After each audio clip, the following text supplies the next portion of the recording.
got 7 continue. And yung mga to-do list ko everyday. And ito yung current.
So yeah, I think I'm on my second week of studying for qualifying exam. So later, meron kaming class for IA, online class 5 to 8.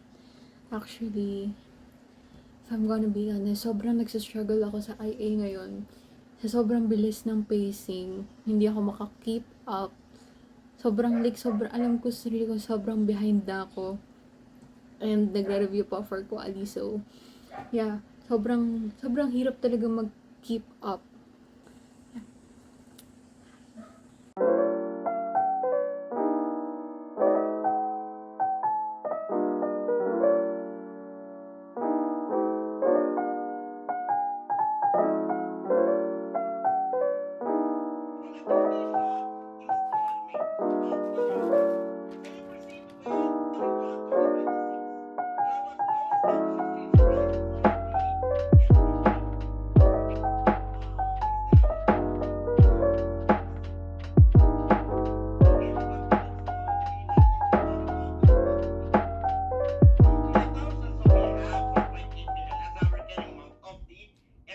So, it's currently break time from my class. And look, kung sino bumisita sa akin dito sa taas. Pop. Yeah.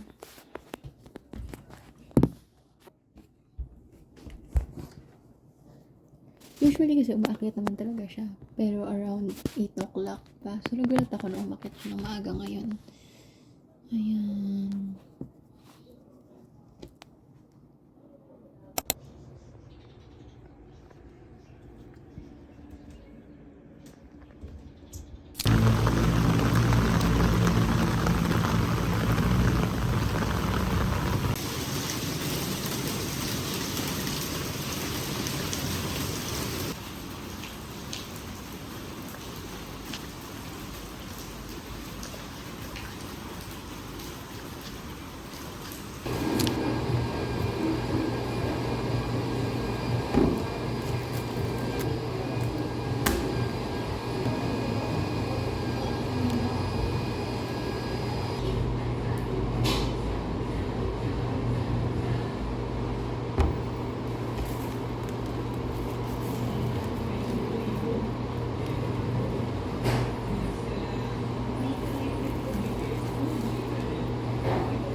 Let's make some coffee. Of course, yung coffee. Ganito yung ginagamit ko para sakto. Ayan siya. Then, condensed milk. Ay! Buong bottom. Then, we'll add milk. So, I'm using Arla. Nice. Coffee. I-froth din natin siya. Uy!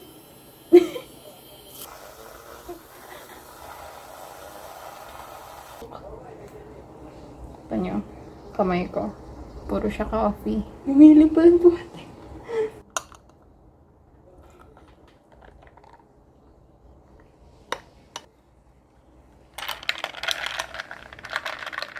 Look how pretty.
So, short debriefing about the mock qualifying exam today.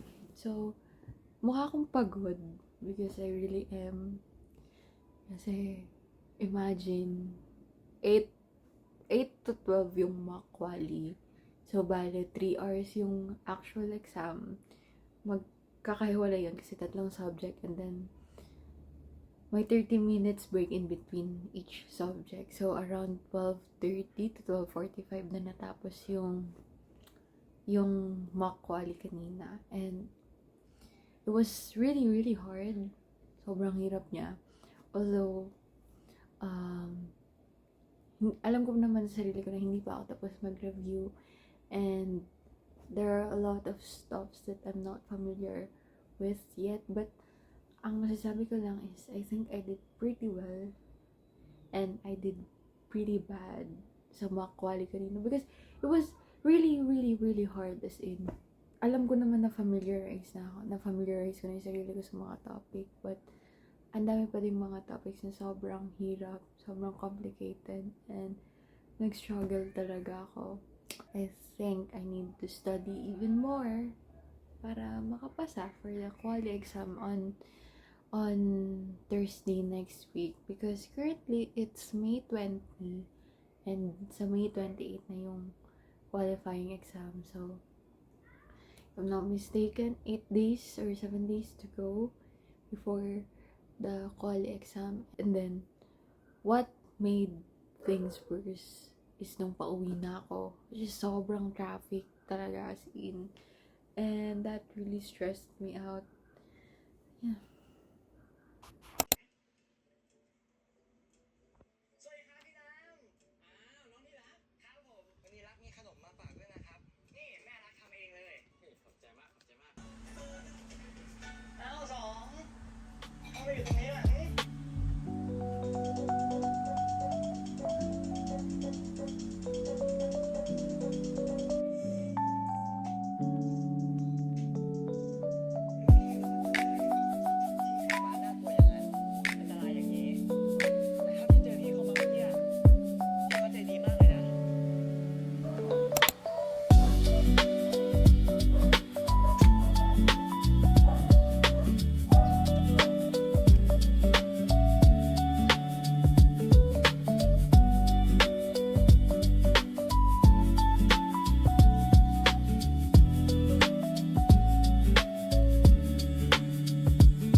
agenda natin today? Magbibili ng pangkulay ng buhok. Anong color? Ako violet. Ako, mahogany.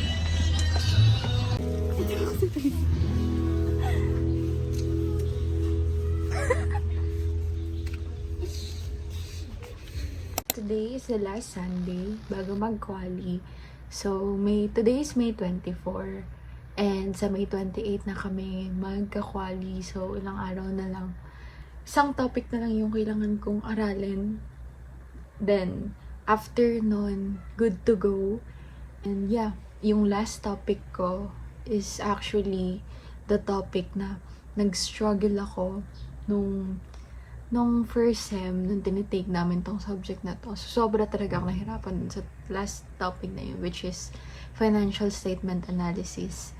Sa partnership and corporation, okay na. Siguro babalikan ko na lang yung liquidation kasi medyo naguguluhan pa ako dun. But yung corporation, okay na ako. Siguro konting review na lang this week. Konting basa na lang ulit. Konting test banks kasi yun, gets ko na yung concept, pero siguro kailangan ko pa mag-practice sa test bank kasi nung nag-mock quali ako with JPIA, yung pa yung pinakamababa ko. Before pa yung pinakamababa ko. So, ayun. And si FAS, I think kailangan ko na lang tandaan yung mga measurement per standards. And yeah, I'm good to go with si FAS. Kasi ilang items na lang, 97 yung passing sa quali and then sa mock quali. Ang nakuha kong score is 89. So, ayun, na-frustrate talaga ako doon. But, yeah. So, ngayon, magre-review na ako for financial statement analysis. And then, after that, feel ko, tonight, papasadahan ko ulit siya ng review. And then, good to go. Magpapahinga na ako today. And then, start na ako. And I made coffee. So, kanina, sobrang sobrang ganda ng pagkaka-frot niya. It was my first time making that coffee. So, ayan, papakita ko sa inyo yung picture. Nagulat ako kasi wala lang.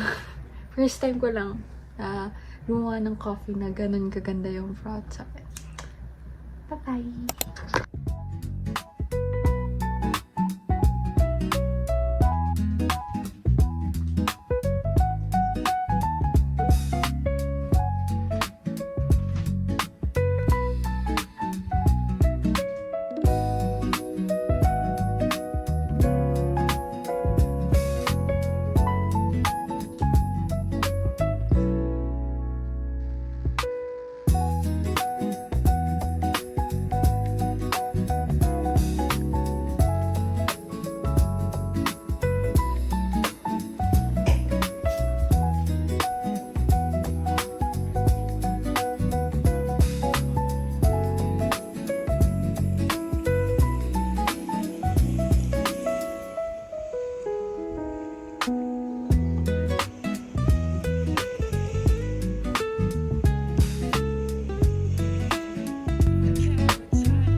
Bubuksan ko na.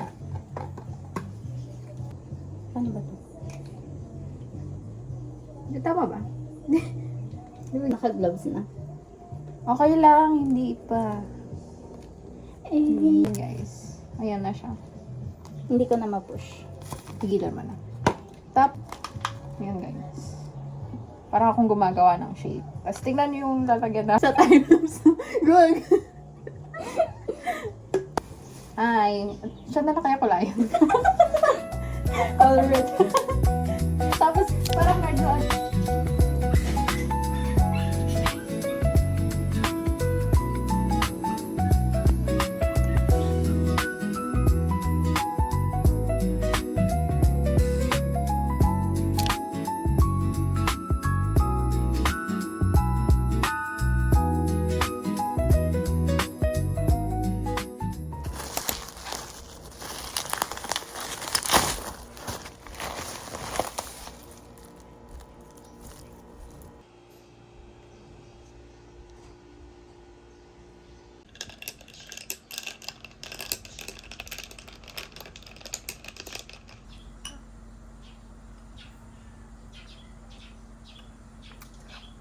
So, it's one day before the qualifying exam and it's Wednesday. Wala na akong planong mag-review mamayang gabi kasi sabi ko mapapahinga na ako. So, ngayong umaga lang ako mag-review and probably mamayang hapon hanggang 3. Then, mamayang gabi magsisimba ako. Let's make some matcha with me. Yeah.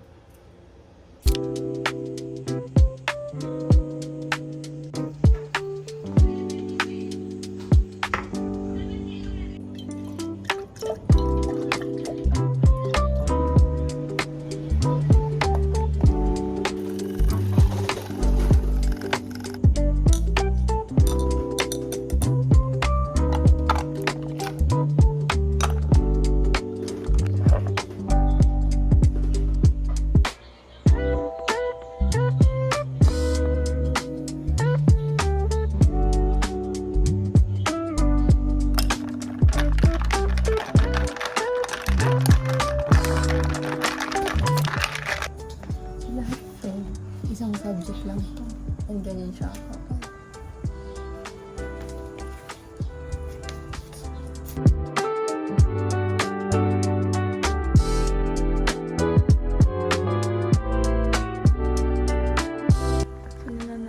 Nananood ulit ako ng Your Sky kasi tinatamad ako mag-review.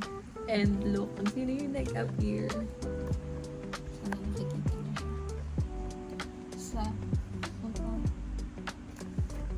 si Titi. Diyan na siya. Finally, my poor Titi. Poor Titi poor.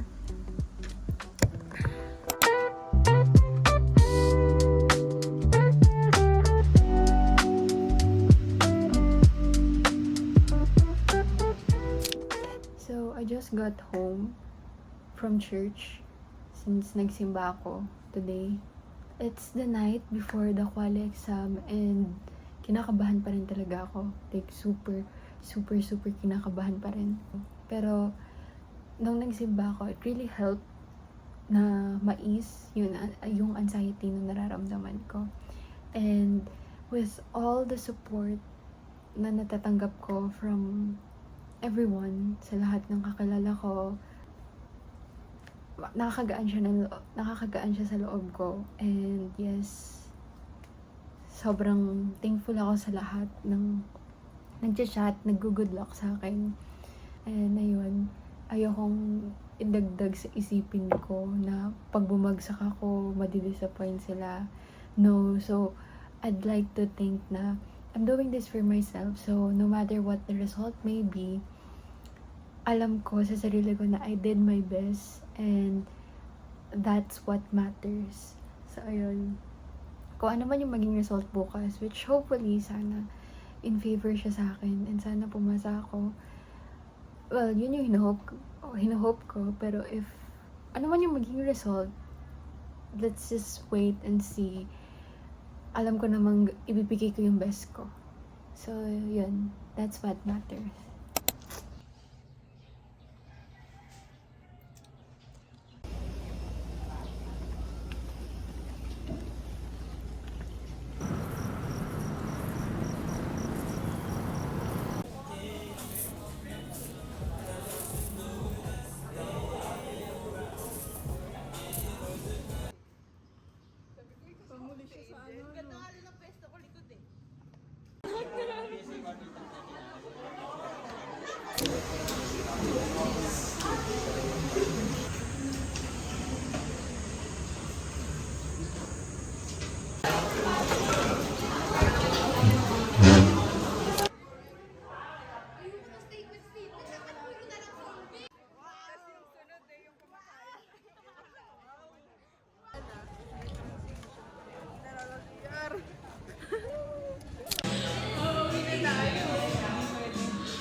Life update. And yes, I just got home.